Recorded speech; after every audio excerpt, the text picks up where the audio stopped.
Welcome to EduRev. Hello and welcome to EduRev. My name is Harshmeet Singh and I've been teaching Indian polity and history to civil services aspirants for more than 5 years now. This is the part 3 of the History NCERT Class 6 summarized version series in which I'm trying to cover the Class 6 History NCERT in whole in just 6 very short videos. As you know, at the end of the video, I will also be asking you a couple of questions from the parts that we have discussed so that you can prepare entirely the chapter from these particular videos as well. As I said, this is part 3 of this video series. I hope you have earlier seen the 2 parts that we have already done. Now, in this part, we will start with what the ancient books and the burials tell us about the people living in India earlier. Now, when you talk about ancient books की बात करते हो, the very first book that comes to our mind are the Vedas. India is said to be the home of the Vedas, of 4 great compilation of books that talk to us about a lot of things about how people in India used to live. 4 Vedas हैं in total and all of you would know about this. These are the Rig Ved, Sam Ved, Yajur Ved and the Atharva Ved. Out of these, the oldest one was the Rig Ved, which was composed by the Aryans about 3500 years ago.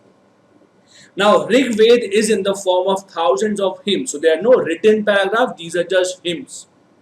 Also, when you say Rig Ved, the earliest Rig Ved, these are not in written form. These were just oral information given from one generation to the other generation.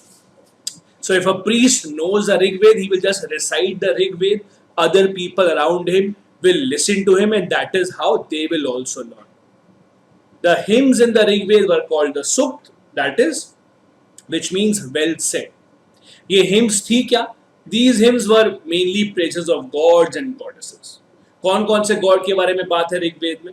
Now this is important because her generation के साथ, after every generation, in every time period, the number of gods or the kind of gods will keep on changing. Rig Ved में, for example, the important gods were Agni, Indra, Som. Apart from that, for example, Harappa's के time पे, it was Pashupati who was the god that was followed by most people. In the later Vedic age, you will see other gods will emerge. So different types of gods were worshipped by people at different points of time in the history.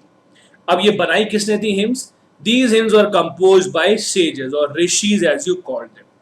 Importantly, these are not all the male rishis. There were some females also who played a part in the composition of the Rig Ved. Most of these hymns were composed, taught and learned by men. Remember, most, not all, because a few were composed by women also. Now, Rig Ved की language क्या थी? It is Sanskrit, but not today's Sanskrit. It was Vedic Sanskrit. So, उस time की जो Vedic Sanskrit थी, it is not the same as today's Sanskrit. It's an older version. You can't assume that it is the same as today. There are many prayers in Rig Ved for the cattle. Cattle क्योंकि उस time का सबसे ज़्यादा important position हुआ करता था. For children, for praying, for having a son, and for horses also. Rig Ved also tells us कि most men took part in the war. कोई permanent army नहीं हुआ करती जैसे कि आज है. There was no permanent army. For example, कभी war है and the community is attacked from outside, every man was asked to leave his or her work and come and fight in the war. So army नहीं हुआ करती थी, but most of the people used to take part. Most of the men used to take part in matters of war and peace, and discussions were held. Now, लोगों को अलग-अलग तरीके से define किया गया है. Different kind of words have been used for different types of people. These depend upon the work that they do. क्या काम करते हैं? For example, अभी भी आप देखो कई लोग जो काम करते हैं उनके हिसाब से on the basis of that you try to name these people. The language that they speak, for example, कोई पंजाबी language बोलता है, बोलते हो तो पंजाबी है.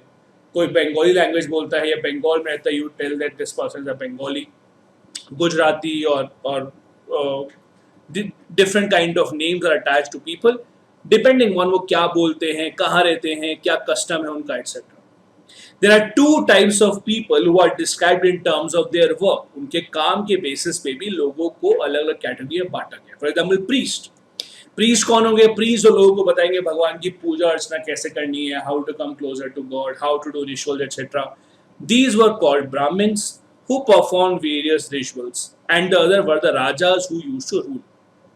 They did not have any capital city, so capital city नहीं थी. पहले कोई टैक्स वगैरह भी नहीं लिया जाता था. यूजुअली ऐसा नहीं होता था कि कोई राजा की डेथ हो गई है तो सन और द बेटा विल बिकम राजा, ऐसा नहीं हुआ करता था. पीपल यूज टू सेलेक्ट कि भाई हमारा अगला राजा कौन होगा. तो हेरिडिटरी जो पास ऑन होता था फ्रॉम वन राजा टू द अदर जनरेशन, वो बहुत बाद में आया था. वो ऋग्वेद के टाइम पे ऐसा नहीं था. इसके अलावा two words were used to describe jan common people and the community. One word was Jan. Jan is still used today in many other languages. The other word is Vaishya. Vaishya comes from Vish. People who compose the hymns, वो अपने आप को आर्या बोलते थे कि हम आर्य हैं और आर्यास. आर्य basically is a word that is used to describe people of the higher order, जो अपने आप को समझते हैं कि हम बहुत अच्छे घराने के, अच्छे बैकग्राउंड के हैं, ये higher order, higher place in the society. वो अपने आप को आर्य बोलते थे. और वो अपने जो ओपोनेंट्स होते थे, जो उनको पसंद नहीं थे, उनको बोलते थे दस्युज और दास. दास और Dasyu were the opponents of the Aryas. They were people who did not perform sacrifices. Dasa और दस्यु सैक्रिफाइसेस नहीं परफॉर्म करते. उनकी लैंग्वेज भी थोड़ी अलग थी. बाद में दास वर्ड को एज अ स्लेव यूज किया गया. एज यू नो, दास मीन्स स्लेव और दास means someone who works for you, जो आपके लिए काम करते हैं. अपार्ट फ्रॉम द बुक्स, और जो हमें चीजें पता चलती हैं वो है बरियल से. लोगों को कैसे दफनाया जाता था. A lot of things have been found from the graves. लोगों को दफनाया जाता था, किस डायरेक्शन में उन्हें दफनाया जाता था. ग्रेव से कई सारे टाइप की चीजें भी मिली हैं. Starting with the megaliths. अब मेगालिथ्स क्या है? मेगा मीन्स बड़ा, लिथ मीन्स स्टोन. तो बहुत बड़े बड़े स्टोन्स मिले हैं. कैसे? अगर कोई यहाँ पे फॉर एग्जाम्पल ग्रेव है, कब्र है, उसके अगल बगल में इस टाइप से बहुत बड़े बड़े स्टोन्स मिले. I will also show you a picture अभी थोड़ी देर में, so you will get an idea. These are called megaliths. Megaliths को अरेंज किया जाता था टू मार्क ये बरियल साइट है, ताकि आप पहचान जाओ कि हाँ ये बरियल साइट है, अगर दूर से भी आप देखो. अब ये मेगालिथ्स कई जगह पे मिले हैं. These are found in Deccan, south India, north east and in Kashmir also. So बहुत एरियाज में इंडिया में मेगालिथ्स मिले. मेगालिथ्स बेसिकली बड़े बड़े पत्थर ऐसे सेट होते हैं जो लगाए जाते हैं, बीच में बेसिकली उनकी ग्रेव होती है. दीज बरियल, जितनी भी ग्रेव थी, सबके कुछ कॉमन फीचर्स थे. कैसे? The dead were buried with distinctive pots. अब ये बहुत इंटरेस्टिंग फीचर आ जाएगा यहाँ पे. जो बरियल्स होते थे वहाँ पे लोगों के साथ, डेड बॉडीज के साथ पॉट्स, मतलब कि जो पॉटरी से जो बर्तन छोटे मोटे बनाए जाते थे, रंग बिरंगे, very attractive, they were placed, उनके साथ वो रखे जाते थे. ब्लैक एंड रेड कलर के होते थे, तो ब्लैक एंड रेड वेयर उनके बरियल के साथ रखा जाता था. कुछ में टूल्स और वेपन्स भी होते थे. हॉर्सेस भी देखे जाते थे. कई में ऑर्नामेंट्स गोल्ड थे. If you remember last video में I had discuss with you कि ये मानना था कि वंस अ पर्सन डाइज तो उसका रीबर्थ होगा. रीबर्थ कैसे होगा? जब वो मर जाएंगे उनको हम दफना देंगे ग्रेव में, उसके बाद उनकी आत्मा जाएगी ऊपर दूसरे जन्म में, they will go to heaven और अदर प्लेसेस.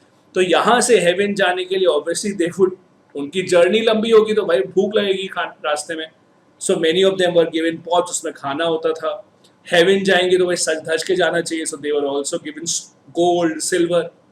कई बार हॉर्स को दफना देते थे साथ में. क्यों भाई? जाएंगे हेवन तो पैदल तो नहीं जाएंगे ना, so they would need something. So a lot of variety of pieces have been found from the graves. कभी कभी इन मेगालिथ्स में एक से ज्यादा स्केलेटन भी होते थे. ऐसा माना गया है मे बी होता होगा कि एक ही जगह पे फैमिली के और लोगों को भी दफनाया जाएगा. फॉर एग्जाम्पल किसी की डेथ हुई, उनकी ग्रेव बना दी और पत्थर लगा दिए अगल बगल में ताकि पहचान जाए ये हमारी जगह है. नेक्स्ट कुछ सालों बाद when someone else dies in the family, उनको भी वहीं पर रखा जाएगा, फिर थर्ड, फिर fourth. So more than one skeletons were found. हो सकता है वो mainly family wise basically division होता हो. The bodies of those who died were later brought into the graves through the potholes. जो potholes से जो मर जाते थे उनकी बॉडीज लेकर के आई जाती थी. स्टोन, सर्कुलर बोल्डर सरफेस पर लगाए जाते थे टू दिखाने के लिए, to make sure people can identify कि अच्छा यहाँ पे बरियल साइट था. As I said, I will show you a photo. This is a photo. ये आप बड़े बड़े फॉर एग्जांपल देख सकते हो पत्थर है. These were the megaliths that have been introduced. और यहाँ पे एक ग्रेव है बीच में. सो ग्रेव बेसिकली उसके आसपास बड़े बड़े पत्थर लगाए जाते थे, megaliths, to show from a distance कि अच्छा यहाँ पे burial site है, so people can identify. अब इन burial sites में से भी one of the most interesting burial site was in a place called Inamgaon, present day Maharashtra. ये इनाम गांव कहाँ पे? I show you map also अभी. It was on the side of river Ghod. Ghod कहाँ था? Tributary of Bhima river. About 3600 to 2700 years ago ये site थी. यहाँ पे जो बरियल मिले बहुत इंटरेस्टिंग थे. ऑलमोस्ट सारे के सारे बरियल्स ऐसे थे यहाँ पे head was towards the north. कई बार बरियल्स और with in the house, house के अंदर ही बरियल होता था. कई बार वेसल्स मिलते थे जहाँ पे खाना पानी उनके साथ डेड बॉडी के साथ रखा जाता था. As I said, the belief was dead body has to travel to some other place और रास्ते में उन्होंने खाना पानी सजावट के लिए ornaments, even animals, they were kept in the grave itself. एक ऐसा भी मिला, one man was found inside a clay jar. I'll show you a photo also. बड़ा सा क्ले जार है, उसके अंदर एक आदमी की लाश मिली. सो बेसिकली उनको ऐसे क्राउच करके पोजीशन में उनको रखा गया था. It was in the courtyard of 5-roomed house. एक बहुत बड़ा सा घर, उसके कोर्टयार्ड में वरांडे में ये दफनाए गए थे in the centre of the settlement. इस हाउस में ग्रेनरी भी थी खुद की, तो मतलब किसी बहुत अमीर आदमी का या किसी बहुत इन्फ्लुएंशियल फैमिली का वो हाउस था. The body was in the cross legged position के अंदर, पालती मार के बैठ जाना उस टाइप से. Again just 1 or 2 slides later I will show you the photo of the burial also so that you understand कि क्या बात हो रही है. A lot of occupations were also seen in Inamgaon. People had different occupations. Archaeologists को क्या क्या मिला? अलग अलग टाइप के सीड्स मिले, wheat, barley, rice, pulses, millets, इन सब के सीड्स मिले. कई एनिमल्स के बोन्स भी मिले, कट मार्क्स भी मिले, मतलब कि उन्हें फूड के लिए इस्तेमाल किया जाता था. These included cattle, buffalo, goat, sheep, dog, horse. Here बहुत अलग अलग टाइप के, as you can see, animals were found. The bones were found in Inamgaon. Means they were used for eating purposes. This is a map, and this is the Inamgaon site. So Inamgaon, as you can see, is a site not very far from Mumbai. It is in today's Maharashtra. It was very important for its special kind of burials. Again, it's a map of very important places that you can see. If you want, you can take a screenshot. Inamgaon also was famous because it was the southernmost site of the Indus Valley civilization. Beyond this, no site was found in the Indus Valley civilization. This is an example of that burial. So ये पूरा clay pot है, as you can see, it's made up of clay. इसके अंदर a burial was made. एक आदमी को बिठाया गया था इसके अंदर in a cross-legged position. This was inside his house. अपने घर के ही वरांडे में एक ग्रेव थी और यहाँ पे इनको बिठाया गया था. A huge house. It had a greenery also. Just goes to show कि इनाम गांव में burials were of very unique kinds.